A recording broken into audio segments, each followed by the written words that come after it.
안녕하세요. 연금연구소 함께 진행하는 SNU 금융연구소의 정승호 소장입니다. 반갑습니다. 네, 안녕하세요. 저는 골든트리 투자자문 양수진 팀장입니다. 반갑습니다. 사실 저희가 지난번에 그러니까 골든트리 투자자문이 어떤 회사이고 골든트리 투자자문이 어떻게 수익을 만드는지에서 보신 상품 얘기하다가 인컴 자산 운용 이런 것들 얘기도 나왔었는데, 지난주에 혹시 처음 들으시는 분이나 보시는 분들을 위해서 한번 지난주에 어떤 얘기 했었는지 요약해 주시고 오늘 얘기 2차 두 번째 얘기 한번 가져올까요? 네. 이제 소장님하고 저희가 연금연구소라는 이름으로 이렇게 활동을 하게 된 계기가 어떤 부분이냐면 실은 일하지 않고서도 어떻게 보면 놀고 먹는 어떤 그럼요. 네. 어떤 누구나 다 바라는 그런 상황을 만들기 위해서 이제 이런 부분들을 지금 하고 있는 거잖아요. 근데 그거에 아주 적합한 상품이 바로 인컴 자산입니다. 예. 지난주에 제가 들었는데 인컴이 매달 또는 분기마다 이렇게 수익이 좀 들어오는 것을 인컴이라고 많이 하죠. 야, 그거 관심이 혹하던데 내가 부동산은 가질 수는 없어도 이 정도는 가질 수 있지 않을까라는 희망이 있었는데 좀 더 그래도 좀 더 구체적으로 설명해 주신다면. 맞습니다. 그러니까 예를 들어서 저희가 예전에 리츠라는 상품을 한번 소개해드린 적이 있었는데, 리츠 같은 경우는 내가 소액으로 건물주 되기 이런 부분이다라고 한다. 그러면 이제 이거 같은 경우는 소액으로 좀 더 다변화된 어떤 상품에 투자하는 내용이라고 생각을 하시면 될 것 같아요. 그래서 우량 채권이랄지 아니면 배당 주식이랄지 또 여기에도 리츠가 편입이 되어 있거든요. 그래서 이제 이런 부분들, 그러니까 성장하고 있으면서도 수입을 같이 배분하는 이런 형태의 주식들에 투자를 하는 상품이죠. 아, 그렇군요. 지난번에는 오늘 이제 수익률에 대해서 얘기해 주신다고 했었는데. 네, 맞습니다. 왜냐하면 그렇죠. 저희가 지난번에 아마 이 상품 구조보다도 어떻게 보면 가장 들으시는 분들이 관심 있어 하실 부분은 어떤 거냐면, 사실은 주식을 하는 분들 같은 경우는 전문가 필요 없다, 그냥 내가 전문가니까 내가 알아서 하겠다 라고 하기 때문에 바로 그게 그렇죠. 직접 투자가 되는 부분인 거잖아요. 네. 그런데 솔직히 직접 투자를 하다 보면 사실은 아예 안 보면 다행인데 이걸 계속 이제 그래프가 왔다 갔다 하는 게 보이는데 이걸 어떻게 할 수가 없는. 맞아요. 네, 그러니까 어떤 인내심에 한계가 올 수가 있는 부분이 있기 때문에 차라리 이런 어떤 약간 간접 투자의 형태를 취하시기도 하시고, 또 저희처럼 맞아요. 자문사를 이용하시기도 하시는 부분인 건데, 저희가 이 인컴 자산 같은 경우는 목표 수익률을 한 7에서 8 정도를 하고 있어요. 네. 근데 이 7에서 8 정도의 목표 수익률을 가져갈 수밖에 없는 이유가 약간 필연적으로 있는 게, 이 상품 같은 경우는 일단은 자문 수수료도 저희가 수치를 하고 있지만 초과 수익이 난 부분에 있어서 운용료들이 성과 수수료를 반영을 하고 있어요. 네. 네, 그렇다 보니까 어떻게 보면 악착같이 수익을 내려고 그러니까, 노력을 하겠죠. 열심히 노력하죠. 네. 아무래도 어떤 그런 오버라이딩 때문에 이제 더 열심히 탐색하고 만드는 부분인 거예요. 그래서 이제 어떤 자산들이 주로 편입이 되어 있고, 또 그리고 수익은 얼마나 났는지 이런 부분에 대해서 오늘 좀 얘기를 해보려고 하는 거예요. 기대가 되는데요. 지금 최근에 코로나가 발발을 했던 게 2월? 네. 맞아요. 한 2월 정도였던 것 같아요. 그렇게 됐었고 2월 달에는 사실 이렇게까지 심각 안 했던 것 같아요. 맞아요. 그래서 트럼프도 마스크 쓰지 말라고 하고 막 큰 소리 치고 오히려 우리나라에만 그냥 국정시키고 뭐하고 네, 그랬죠. 마치 저희가 병균처럼 이렇게 했었죠.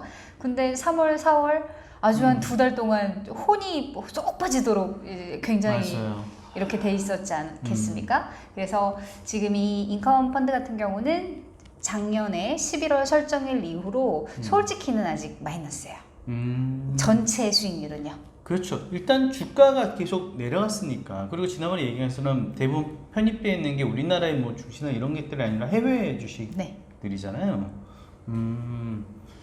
하긴 또 이게 기회일 수도 있어요. 내가 볼 때는 떨어졌을 때 주식을 좀 더 많이 사서, 어차피 배당 계속 나오는 거잖아요. 네, 그럼요. 배당 계속 나오는 거고 1개월 수익률로 봤을 때는 한 3.39 정도. 근데 실제로는 한 5%가 좀 넘게 났어요. 그랬는데 왜 3.39밖에 안 되냐?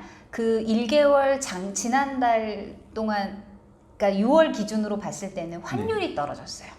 이게 이제 해외 맞아요. 투자가 되는 부분이다 보니까 이제 환차익을 볼 수 있는 상황도 있지만 또 반대의 손이 경우도 생길 수도 있죠. 네, 생기다 보니 그래서 이제 5% 이상 수익을 내긴 했으나 실질적으로 저희가 평가를 했을 때는 한 3% 정도 수익률이 났었다라고 얘기를 하는 거고 3개월 수익률 같은 경우는 저희가 3월, 4월 지나고 반등을 시작을 했잖아요. 네. 그래서 3개월 수익률은 한 24 정도? 네, 24% 이상 났습니다. 오. 3개월 수익률은. 그래서 24% 정도 났는데 3개월 이내에도 달러가 사실은 살짝 안 좋았습니다. 좀 안 좋았죠. 아까 이제 말씀하셨던 대로 달러 자산이 더 이상 안전 자산이 아닐 수도 있다라는 어떤 약간 경각심을 주는 네. 상태가 최근이었었기 때문에 그랬습니다. 그리고 이제 뭐 6개월 그리고 설정일 이후의 수익률은 아직은 원금 회복까지는 안 됐고 대신에 뭐 7월은 한 2% 정도 이렇게 예상을 하고 있고 저희가 1년 되는 시점에는 그래도 원금 이상 가지 않겠나 라고 생각은 하고 있습니다. 네. 빨리 코로나 사태가 진정이 된다면 훨씬 더 오를 것 같아요. 그래서 오히려 지금이 어차피 내가 그냥 단기 투자가 아니라면 지금이 오히려 더 해외 자산에 대한 투자할 수 있는 적기가 아닌가 그렇죠. 라고 조심스럽게 저도 생각해 봅니다. 그래서 만약에 성과를 위주로 생각을 해본다 그러면 생각보다도 리츠가 부동산이라서 안전자산이라고 생각을 했는데 그게 안 됐어요.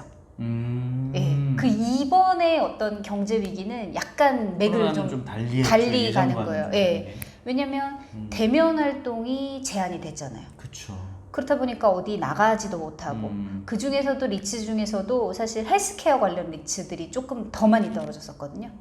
오히려요? 네. 왜냐면 병원이 안전하지 않은 거예요.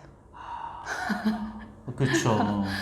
저희도 아마 초반에 맞아요. 초반에 그랬을 거예요. 대구에서 넘어갔을 때 요양병원이라던가 이런 데가 다 폐쇄가 됐던 게 네. 이런 부분들이 환자들이 또 특히나 호흡기 관련 질환이 있었던 분들 같은 경우는 그렇죠. 오히려 사망률이 올라가기도 하고 병원마다 이런 어떤 방역시설이 다 1인실을 쓰고 있는 것도 아니고 또 그렇다고 다 뭐 공기를 다 차단할 수는 없는 상황이잖아요. 그쵸. 그렇다 보니까 뭐 예전에도 음압병실이라든가 이런 것들이 있는 데만 또 이렇게 되고 하다 보니까 건강한 사람들이 가기도 애매하고 또 안에 있는 분들도 과연 이 병원이 안전한가 이런 고민들이 좀 있었다 보니까 헬스케어 관련 그 부동산들이 오히려 더 많이 폭락을 했던 상황이 됐었습니다. 그래서 지금 이 인컴 자산 중에는 두 가지의 리츠가 들어와 있거든요. 네. 네, 한 가지는 방금 말씀드렸던 헬스케어. 아니면 헬스케어, 그러니까 큰 범주는 큰 범주. 큰 범주는 하나는 그 GNL 지난번에 했던 네. 리스앤백, 그러니까 건물을 매입을 해서 임대를 주고 수익이 나는 형태가 네. 있고요. 두 번째는 모기지 론을 활용한 형태가 있어요. 그러니까 그 임대나 이런 거 같은 경우는 왜 또 더군다나 그래도 그나마 타격이 덜했냐? 보통은 큰 건물 같은 경우는 누가 들어와 있냐면 대기업이나 그쵸. 관공서가 들어와 있기 때문에 어차피 돌아가야 네. 되는 거야. 근데 조금 수익이 안 좋았던 거는 모기지 론 쪽. 개인한테 대출이 됐던 것 같은 경우는 개인들이 일을 못 하고. 그렇죠. 파산하는 것처럼. 네네. 뭐 이런 것도 있을 수 있겠네요.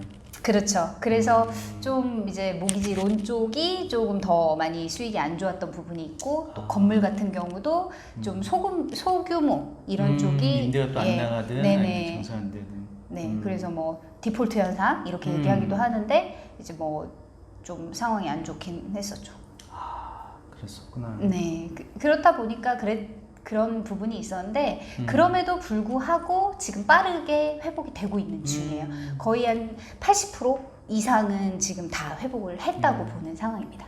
지금 뭐 미국 경제가 많이 회복된 상태이니까. 그래서 그런 부분이 있는 거고 저희가 채권에도 투자를 한다라고 얘기를 했었었는데 네. 지금 사실 그 저희가 경제를 판단을 할 때는 아무래도 선행지수를 먼저 보고 이 국가들이 지금 제대로 되어 가고 있는가 이런 그쵸. 거를 보는 부분인데 미국이라든가 한국이라든가 중국 같은 경우는 실질적으로 코로나에서 약간 그 선행지수상에 좀 더 위에 있는 국가들로서 회복이 상당히 빠르게 되고 있다라고 보시면 될 것 같아요.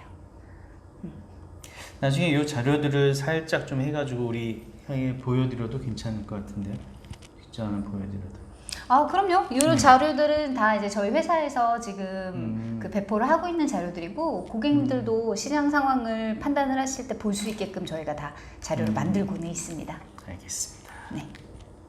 그래서 그 투자되고 있는 부분 중에서는 지금 그러하고요. 이제 그 리츠 같은 경우가 그렇다라고 한다 그러면 채권 같은 경우도 사실은 아무래도 경제 상황이 안 좋다 보니까 부실 채권들이 또 늘어날 수가 있는 부분이잖아요. 그렇죠. 그럴 수 있죠. 네, 그래서 부실 채권도 늘어날 수가 있는 부분인데 그럼에도 불구하고 저희 지금 골든트리에서 투자했던 채권들 같은 경우는 빠르게 이제 그 이제 스프레드가 올라오고 있어서 괜찮습니다. 아, 스프레드 올라가면 안 되죠. 줄어들어야 되죠.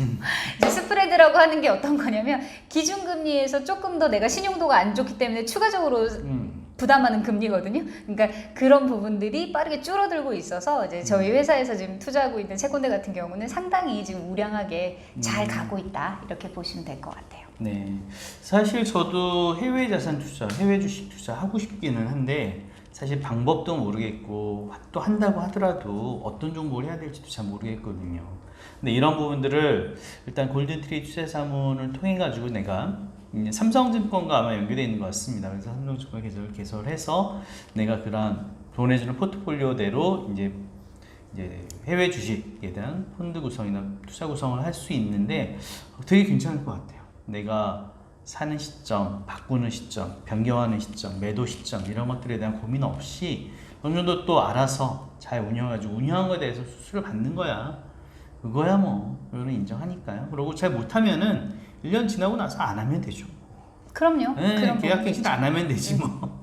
1년 한 거 보고 또 판단하시고 그러실 수가 있으니까 저는 되게 괜찮은 것 같습니다. 워렌 버핏이 운영하는 그런 펀드들 수익 그 고객들 엄청 다들 부자 되셨다는데 우리도 뭐 다들 그렇게 해서 좀 해외 주식 자산들 많이 가지고 부자가 됐으면 좋겠다는 생각도 가져보네요.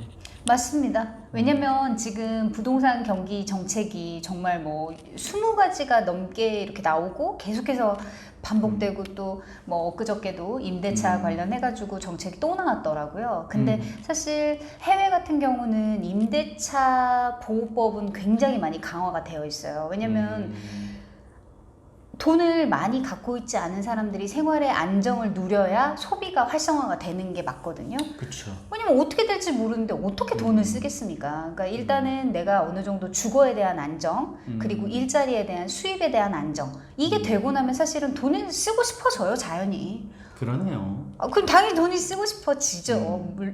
당연한 결과이기 때문에 이렇게 흘러가야 되는 게 맞는데 지금 부동산 같은 경우는 유동성이 너무 많이 풀려 있는 상태고 돈이 막 갈 데가 없다 보니까 지금 이 상황에서 어찌됐든 한 번에 돈을 소비하기 좋았던 게 부동산이었단 말이에요. 그렇죠. 근데 지금 문제는 이 자산을 추적을 하고 있잖아요. 어디서 이 돈이 출처가 어떻게 되는지 이런 부분이 되다 보니까 돈을 아무리 많이 가지고 있어도 이 부분을 오픈하기가 어려운 부분인 거죠. 네. 그렇기 때문에 요즘 피 붙는 아파트들 같은 경우도 다운 계약서 쓰실 때 얼마나 조심해서 지금 쓰고 있어요. 걸렸다 하면 그냥 뭐 그렇게 되기 때문에 이제 그런 부분이 있다 보니까 이제 그런 게 좀 어려운 부분인데 모든 자산을 지금 이렇게 하시라는 게 아니라 내가 갖고 있는 자산의 일부를 이런 식으로 운영을 해도 상당히 좋겠다라는 부분을 지금 말씀드리고 싶은 것 네. 같아요. 그래서 국내 주식을 하고 계신다면 국내 주식 시장이 안 좋을 때 내가 대응하기 어려우니 500에서 1000만 원 정도 이렇게 목돈을 넣어놔도 나쁘지 않다. 이런 식으로 이해를 하시면 일단은 시작하고 접근하기가 나쁘지 않을 것 같고요. 만약에 예를 들어서 1000만 원을 기준으로요. 네. 1000만 원을 기준으로 했을 때 네. 배당까지 고려를 한다 그러면 저희 지금 실제로 저희가 투자해 본다는 시뮬레이션을 돌렸을 때 한 7.9% 정도 지금 수익이 나고 있는 걸로 지금 저희 회사는 판단하고 있거든요. 낮지 않다고 생각해요, 저는. 진짜. 네. 굉장히 좋죠. 요즘 은행 금리가 몇 %이고 연금에 대해서 해주는 보장 공시율 수익률도 2%, 2.5%만 해도 다들 하고 지난번에 요즘 이제 라인 펀드라든지 아니면은 얼마 전에 했던 여러 가지 사모펀드들에 대한 사기들 수익률도 4에서 5% 정도의 수익률이었었는데 그게 안전하다고 생각하고 이제 투자하셨다가 다들 이번에 이제 사기 네네 당하셨죠. 더 어려워지셨죠.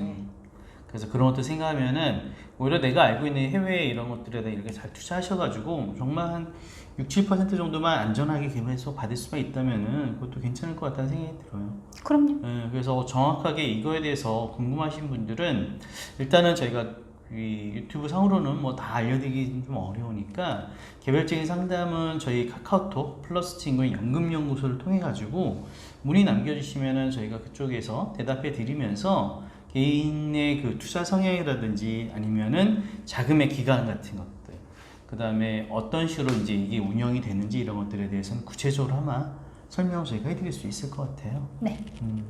그러면 더 좋겠죠. 그러니까요. 저희가 아무튼 저희가 보장된 수익이 이런 것들이 확정된 수익은 절대 아닙니다. 이게 시뮬레이션이고 그럴 수 있다라는 거고요. 거기에 대한 포트폴리오 이런 것들은 본인이 전체 다 판단하셔가지고 구매하시는 거기 때문에 개별적인 상담이나 이런 것들은 개별적으로 다 상담 받으셔서 이제 결정을 하시고 저희는 사실은 이제 해외 주식에 대한 투자에 대해서 좀 더 효과적으로 할 수 있는 지금 국내 유동자산이 엄청나게 지금 대기 금액들이 있는 걸로 제가 알고 있는데 그 중에 일정 부분은 진짜 주식 투자 많이 하셨으면 좋겠는데 그런 부분들에서 국내 주식보다는 해외 주식이나 해외에 있는 리츠라든지 해외 이런 것들 관심 있게 한번 보신다면은 이것도 이 포트폴리오 구성하는 측면에서 굉장히 좋은 네. 방법이 아닐까라는 생각이 들었습니다.